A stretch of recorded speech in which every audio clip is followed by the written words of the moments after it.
R-Wing Aaron 64. And I'm PMRants. We're going to talk about Disney movies. Hell yeah. Disney movies are great. Hell yeah. A lot of them. A good majority of them are. What? Pocahontas, meh. My very first Disney movie, very first #1 that opened the door for me was Lion King. Holy shit, I don't even know my first Disney movie. I think it might have been, Beauty and the Beast. I think it could have been Aladdin, but I saw The Lion King in theaters when it came out. I know that for certain, and... I did too. Speaking of which, the 3D re-release, that was such, like, it was my childhood. I feel like my childhood came full circle right there. What do you think? So you liked that it was released in 3D? I like that it was re-released in theaters. I could have done without the 3D. Yeah, I don't really care for 3D at all. Me neither. Especially in hand-drawn animation, it just doesn't work. In fact, I watched some of it in 3D. It wasn't really utilized that much at all. No, really. It doesn't work because the idea of it is that they had to take separate layers, all those layers, and then just like go from duh duh duh duh duh duh duh duh duh duh duh. But when in 3D animation, all they had to do is just type in a line of code to add in a second camera to mimic eye movement, and bam, it works better than that. Yeah, but I was happy that it was re-released. Anyway, we're talking about the Disney Renaissance from the 90s that started maybe with Beauty and the Beast. Some would argue that it started with The Great Mouse Detective, and versus the new Disney Renaissance that started with Tangled, the 3D Renaissance, the one where they started going into the more streamlined 3D animations. Kind of the 3D models, not getting away from the hand-drawn? Yes. Well, I agree. And there was really a gray area between these two Renaissance, where mostly Disney movies were just... Yeah, Home on the Range, worst thing they've ever done. To me though, it's probably just biased, but I felt like it was stronger in the 90s. Even with the new good Disneys, there's still some good ones that come out every once in a while. I felt the best of them came in the 90s. Oh yeah. And being that Lion King was my first, it's probably my favorite, to be honest. I never owned The Lion King at home. I owned... I wore that motherfucker out, that tape. Oh yeah, I owned Beauty and the Beast and Aladdin. And I respect The Lion King more because I didn't have it, because I wasn't able to watch it so often. But shit, man, I watched Aladdin like sometimes 2 to 3 times a fucking day. The first one? Yeah. What'd you think of the second? The first one was great, but I thought the second one was... I don't even remember the second one. It was good. The King of Thieves. And then the third one was Return of Jafar, right? The second was Return of Jafar. The third one was King of Thieves. King of Thieves was good. I really enjoyed it. I remember King of Thieves a little bit. That's what Disney usually does with sequels. They don't... It's just straight to DVD. Yeah. They hand it off to a different studio with a lower budget. I might not have seen a Return of Jafar, but I did see King of Thieves, and I liked it. And you say you didn't like Pocahontas? I liked it. Even as a kid, when I saw it in theaters, I just thought, meh. I don't remember it at all. And that's when I thought, and that's when a lot of people think that Disney's quality was slipping, and they were kind of right. Although they did come back with Tarzan. Tarzan was good. I liked Tarzan, despite Phil Collins. Even Phil Collins couldn't bring it down. That's a strong movie if Phil Collins can't bring it down. Yeah. And then, of course, like we said, the gray area, and which I wouldn't really call that part of either Renaissance. But what about the newest installment, Frozen, and what would be classified as the newest Renaissance incarnation? I liked Frozen. I liked it a good deal. I felt it was good. For the most part, I didn't care for a lot of the musical numbers. To be honest, they weren't memorable, really. When you have movies like the Lion King had an awesome lineup of musical numbers. My favorite being Scars when he would Be Prepared. That was fucking awesome. Just the whole movie was dark, and that was a really dark setup. That song was dark. But I felt like with Frozen, they kept bringing back that same one. The first time in forever. It's just like, first time, like, it was really relevant, but it's just like, I didn't feel like they needed to keep going back to it. Although Let It Go was without a doubt the best song in the movie. I still have that song stuck in my head. It was. I felt the movie, I would give it out of 10. And I use the scale on a Disney scale because it has to be separate from every other movie. When I have certain expectations from Disney movies. On a scale from 1 to 10, I'm on the Disney scale around 7. I'd probably give it like an 8.5. For me, it's 7. For me, I felt like it was trying really hard to get back to that classic Disney feel. It didn't exactly do it because when I think classic Disney, I think hand drawn and more dark. Honestly, and this was a mostly light film, and there really wasn't much comedic relief in it, which it doesn't have to, like I said, because I prefer it dark, but I don't know, I felt like the comedic efforts were a little forced. But the writing and dialogue, I think, was a bit more upscale than most kids' movies nowadays. Yeah, and definitely upscale from the dark period in Disney. And like I said, it's a good callback, that's why I enjoyed it. But I don't know. I just think it's a good way to introduce Disney to newer generations. That's why I liked Lion King, that it was re-released, kind of to bring in, show the kids of today what Disney used to be like. Yeah, they were supposed to re-release The Little Mermaid in 3D, but I didn't like that one. Yeah, that felt rude. I didn't like Little Mermaid. I don't remember The Little Mermaid that much either. It just wasn't. I don't know. I don't know. I only saw it once. So. I remember constantly asking my mother to rent it, and then I just could never just finish the whole movie all the way through. I'm sure that made her mad, but I'm sure she's forgotten about it by now. Yeah, just leave that in the past. But overall, I would say, I don't know. I feel like Disney's making a comeback. I would call the current stance a reinstatement of that Disney Renaissance.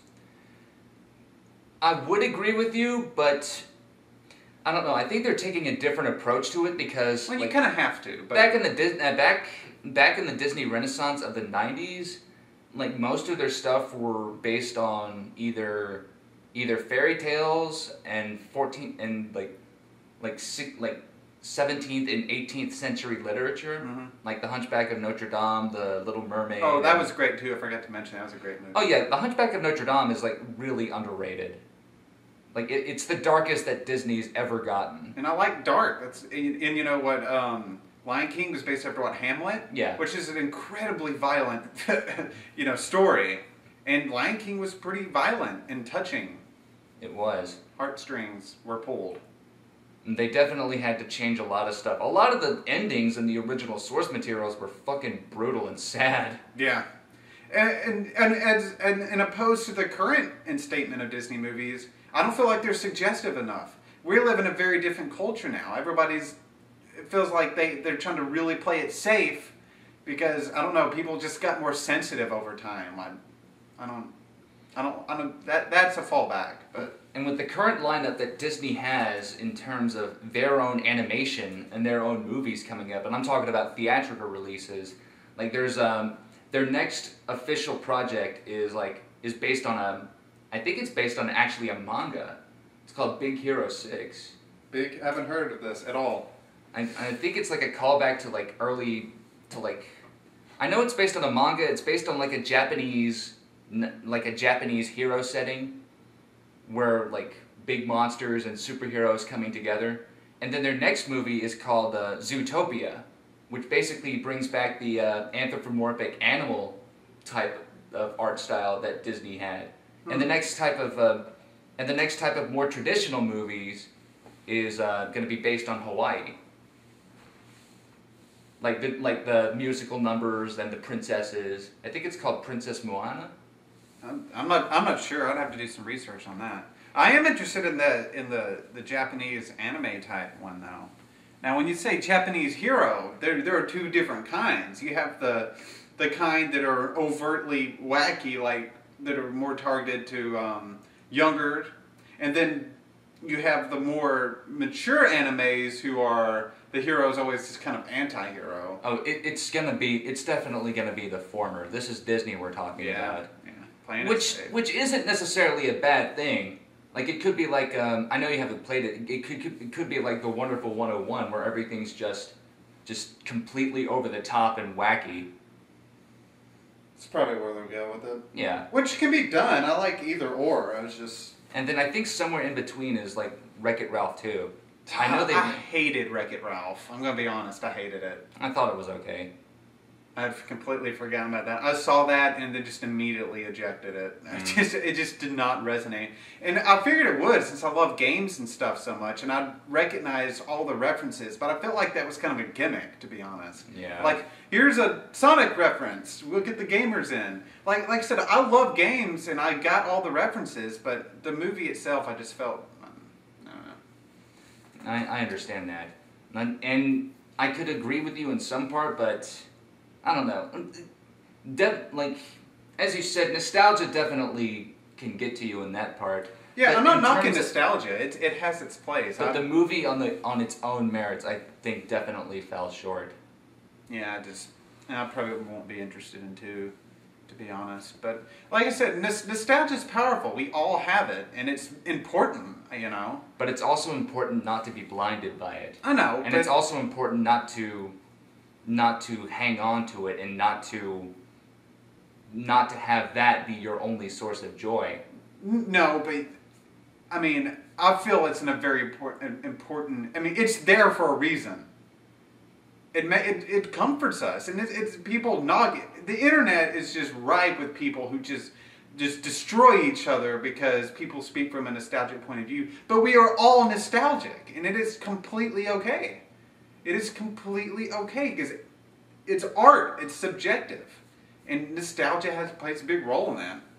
I'm a very nostalgic person. I get nostalgic about things, but I don't let it blind me. I can still be critical of those things, but I like nostalgia. It's powerful, and we all need it. I believe that.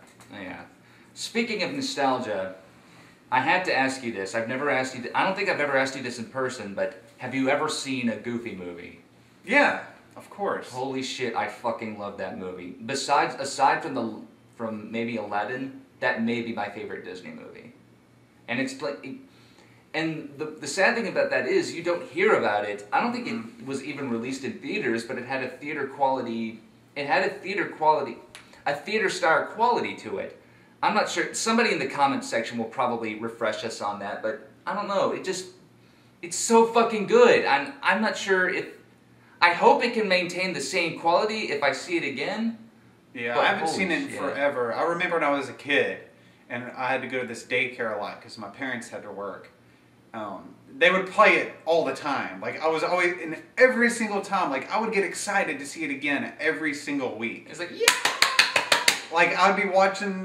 they had the shelf with all the movies on it. They'd show us from time to time. I'm like...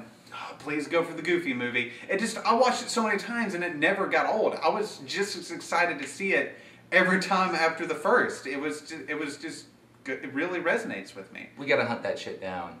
I'm really nostalgic about that, and that's fine. That's fine. It's okay to be nostalgic. In fact, it's good. I can't stress that enough. For all the hate for it that's out there, I really just want to tell you that it's okay. Yeah, but I think it's about time that we accept the sad truth that Disney might not go back to its traditional animation again.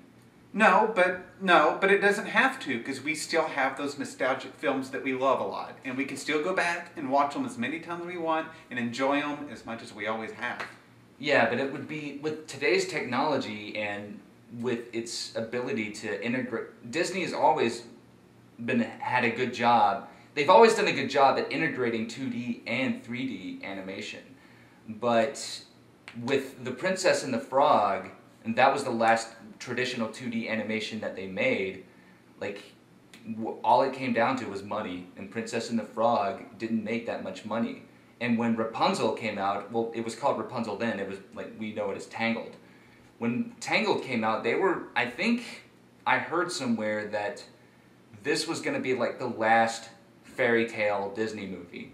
But then Tangled made it like a metric fuck ton of money because a lot of people, like I heard somewhere saying that adults had become more akin to 3D animation due to the DreamWorks effect, because DreamWorks was the one that really pioneered 3D animation, and they had more adult jokes than Disney. Yeah. And then Disney caught on, and they had their own style to it, but it kept making more money. And the fact that Tangled made like 3 times as much money as Princess and the Frog meant that they were onto something. And then they just kept going that route. Mm-hmm. And Frozen's making even more money than Tangled, so unfortunately, it's as much as it breaks my heart to say it, I think 2D animation, at least in theatrical movies, is dead. It is. At least in the mainstream. It is. It's sad, and so is more suggestive type Disney movies. Society changes, and society isn't as accepting as that, and that's sad. But it just is what it is. But like I said, we can still go back and watch all those movies we're nostalgic about. They're still there. And who knows, as non-suggestive as the future Disney movies might be, they might have good writing, they may have good jokes, and they might have good 3D animation and action and all that stuff. It's possible. I mean, they can still be identifiable and they can still be considered classics, because sometimes you don't need to be, like, sometimes it just needs to, things can just be lighthearted. No, that's fine. I understand that. I like that. That's fine. What I'm just saying is, it can still follow a theme and portray a message. Yeah, I mean, like I said, lighthearted is fine. I just felt like a lot of it's watered down, is what I'm saying. It's like, I don't feel like things should be that watered down. But no, lighthearted is fine. It's just, we're kind of in a weird transitional period with Disney. And we're finally seeing the other side of it. So maybe good times are in store, but it's just going to be different.